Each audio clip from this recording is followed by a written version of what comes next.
Gente, acabou de vazar um segredo inacreditável do ministro Alexandre de Moraes. É absolutamente inacreditável.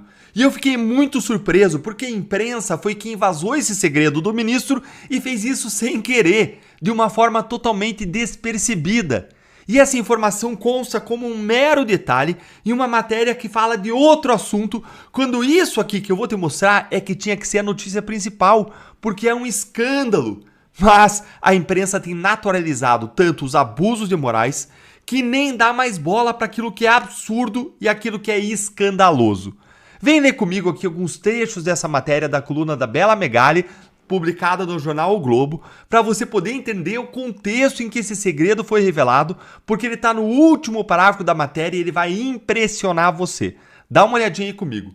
O fator Alexandre de Moraes no mau humor de Bolsonaro com o governador do Rio de Janeiro. Que história que é essa, Deltan?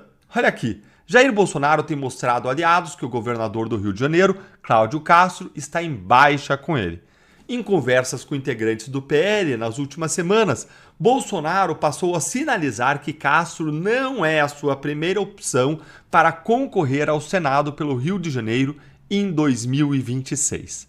Agora, olha o motivo do mau humor do Bolsonaro, segundo a matéria. Membros do PL afirmam que o mau humor do Bolsonaro com o governador do Rio tem ligação com o ministro do STF, Alexandre de Moraes. Como assim? Olha aí.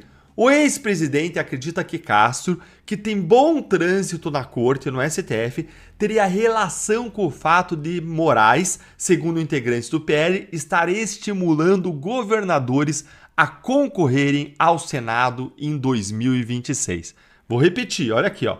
O fato de Moraes, segundo integrantes do PL, estar estimulando governadores a concorrerem ao Senado em 2026. Gente, isso aqui é um escândalo.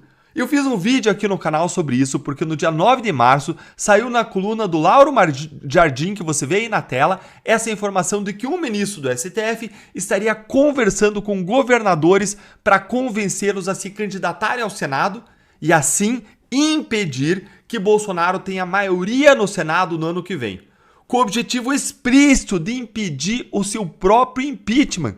Só que essa outra matéria aí do Lauro Jardim, ela não fala qual seria o nome do ministro que estaria conversando com os governadores. E por mais que a gente suspeitasse que podia ser Moraes, agora a informação vazou no próprio Globo e nós temos a confirmação de que é Alexandre de Moraes que está tentando convencer governadores a concorrerem ao Senado. Eu vou deixar esse vídeo na tela no final e na descrição para você conferir, mas gente, isso aqui é uma bomba, é um escândalo gigantesco, porque isso aqui é atividade político-partidária explícita, desavergonhada, o que é proibido para juízes pela Constituição e é crime de responsabilidade. Isso aqui dá impeachment. Olha essa matéria aí, outra aí do Globo. Como um ministro do STF vem marcando território para impedir que Bolsonaro domine o Senado. Vejam que o ministro agora está fazendo o seu time de candidatos ao Senado, está arregimentando ali governadores, é o partido STF e que quer derrotar o partido Bolsonaro. Isso aí está muito errado, isso aí tinha que ser alvo de impeachment. É claro que com esse Senado de bananas, a chance de sair o impeachment é igual a zero. Mas isso aqui não pode ficar escondido, não pode ficar nas sombras. Esse escândalo tem que ser espalhado, divulgado aos quatro ventos o máximo possível, até para toda a direita ficar sabendo que Moraes está fazendo isso no escurinho, nos bastidores. Para as pessoas acordarem, se atentarem quão importante é a eleição para o Senado no ano que vem. Gente, o Moraes já está julgando. Ele já está colocando o bloco dele na rua. Enquanto a gente se ocupa com outras coisas, ele está aí mexendo as peças de xadrez para ele eleger mais senadores do que nós, do que a direita no ano que vem, e assim garantir a sua própria sobrevivência no STF. Essas pessoas não dão ponto sem nó. E agora eu quero ouvir a tua opinião. Você acha que o Moraes vai conseguir eleger mais senadores do que a direita? Lembrem que governadores já começam com muito voto numa candidatura, qualquer que seja.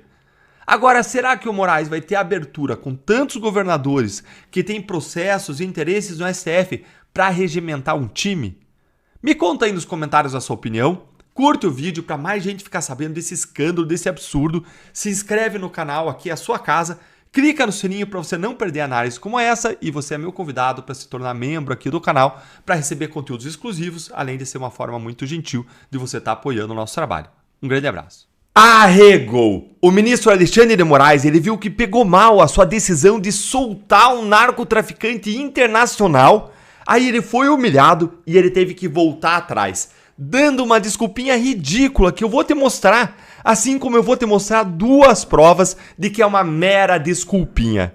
Gente, é isso mesmo, o Moraes ele revogou a sua própria decisão que mandava soltar o búlgaro. Essa é para começar o dia dando risada do vexame de Alexandre de Moraes. Dá uma olhadinha aí na tela. Moraes determina a volta à prisão de traficante búlgaro condenado na Espanha. Gente, que humilhação.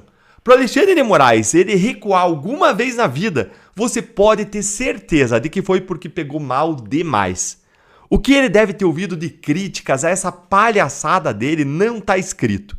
Olha aí o que aconteceu, eu vou te mostrar a desculpa que o Moraes deu para voltar atrás e em seguida vou te dar 2 provas de que isso aí é uma falsa desculpinha. Olha aí.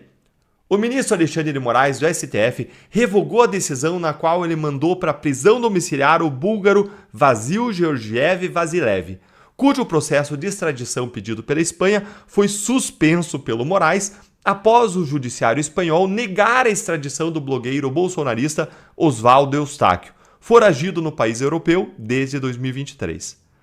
Diz aí o Moraes, abre aspas, considerando a inexistência de endereço fixo no Brasil que possibilite a prisão domiciliar do traficante, eu mantenho a prisão de Vasil Jorge Vasilev na unidade prisional Ricardo Brandão de Ponta Porã, Mato Grosso do Sul, até a chegada das informações solicitadas ao governo da Espanha, diz o ministro na sua decisão.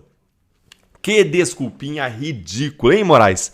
Eu vou te explicar aqui por que isso aqui é um recuo, por que isso aqui é uma verdadeira arregada do Moraes, disfarçada aí de uma justificativa que é apenas uma desculpinha para inglês ver. Eu vou te dar 2 provas aqui disso. A primeira prova disso é que se a decisão original do Moraes era correta e o búlgaro não tem endereço fixo no Brasil, então, gente, o Moraes ele tinha que intimar a defesa do búlgaro para esclarecer se ele teria condições de estabelecer um endereço fixo e informar esse endereço em um prazo de 5, 10, 15 dias, o que fosse. Aí a defesa do búlgaro ia providenciar isso. E aí ele colocaria o búlgaro em prisão domiciliar. Isso seria o normal a fazer antes de decidir de novo pela prisão preventiva, pela retenção aí do búlgaro para fins de extradição. E o búlgaro aí ia arrumar onde ficar, como qualquer outro investigado faria, isso é óbvio. A segunda prova de que a justificativa do Moraes foi um pretexto, uma balela para disfarçar aí a arregada dele, é que a gente está falando de um direito processual penal aqui, ou seja, a regra é a liberdade do investigado. A prisão preventiva ou a retenção, a prisão da pessoa para fins de deportação, o que for, isso é a última hipótese, que só deve ser adotada se não tiver uma outra opção para assegurar a integridade das investigações, para evitar uma fuga, para assegurar o processo de deportação. Se o Moraes estava plenamente convencido da decisão que ele tomou, de que ela estava correta juridicamente, a solução, então, diante da falta de endereço, não seria prender ele de novo ou manter ele preso, porque isso seria um abuso. A solução seria revogar a prisão e pronto. Justamente porque a liberdade é a regra e a prisão é a exceção. Afinal, Moraes estava convencido de que a prisão preventiva ou a prisão para fins de deportação não era necessária. Mas, como a decisão de Moraes anterior era apenas uma retaliação infantil à Espanha e não se sustentava juridicamente, e como o risco de fuga é real, é óbvio, para qualquer criança entende isso, mesmo com a prisão domiciliar e tornozeleira eletrônica, porque bastava romper a tornozeleira e desaparecer do mapa, aí agora o Moraes é obrigado a mandar prender o búlgaro de novo, ou melhor, é obrigado a revogar a decisão anterior e manter o búlgaro preso. Imagina se esse narcotraficante ele foge debaixo da guarda de Moraes. Era isso que eu apostei que ia acontecer quando eu dei a notícia aqui no canal. Ou pior, imagina se o narcotraficante internacional volta a traficar, monta o império do crime em Brasília, no Brasil, se ele pratica homicídios, outros crimes associados ao tráfico. Ou seja, essa história de falta de endereço é história para boi dormir. O Moraes mandou prender de novo porque ele viu como que foi temerária a sua decisão anterior. Porque ele tomou porrada de tudo quanto é lado. Porque ele não achou um desavisado sequer na imprensa, onde fosse, para defender ele. Eu não vi nem a Daniela Lima, gente. Nem o Reinaldo Azevedo defendendo o Moraes dessa vez. E depois dessa arregada, fica ainda mais claro, ainda mais óbvio, como a decisão do Moraes foi uma vingancinha, uma retaliação com o fígado contra a Espanha. Porque o ministro soltou um narcotraficante internacional sem nem saber se ele tinha ou não endereço no Brasil. O Moraes estava tão descontrolado, mas tão desequilibrado, tão louco de raiva da Espanha por não ter extraditado o Eustáquio para o Brasil, que ele aí veio e mandou soltar, sem nem pensar, sem medir as consequências, um narcotraficante internacional. E só depois que a besteira já tinha sido feita, aí ele foi entender o tamanho das críticas que ele sofreria. E agora ele está passando por essa humilhação de ter que revogar a decisão burra, despreparada, perigosa, inconsequente que ele tomou. Bem feito, gente. O mínimo que o Moraes pode sentir é o constrangimento de quem usa a toga para fazer política, para oprimir pessoas, para punir desafetos políticos. Quem deixa a lei de lado para fazer isso está sujeito a essas humilhações mesmo. E algo me diz que essa não vai ser a última vez que o Moraes vai ter que passar por isso. E eu não falo isso com nenhum desejo de qualquer tipo de mal para Moraes, não.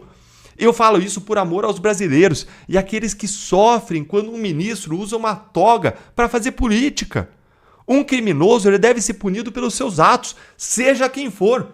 Seja um narcotraficante internacional, seja, se houver algum crime de responsabilidade, deve ser apurado e punido, ainda que o responsável seja um ministro. Justiça para todos, é simplesmente isso, para proteger a sociedade. É o que eu sempre defendi.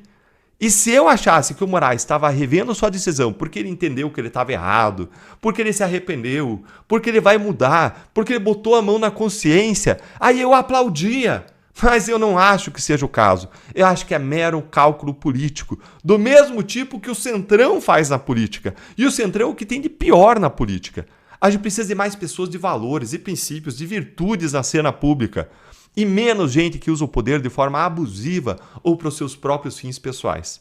Agora eu quero ouvir a sua opinião. O que você achou dessa arregada aí do Moraes que eu te mostrei? Me contem nos comentários, curte o vídeo, se inscreve no canal, clica no sininho aqui embaixo para você não perder nossas análises e se torne um membro do canal para você receber nossos conteúdos exclusivos e também para você estar apoiando dessa forma muito gentil e bacana também o nosso trabalho. Um grande abraço.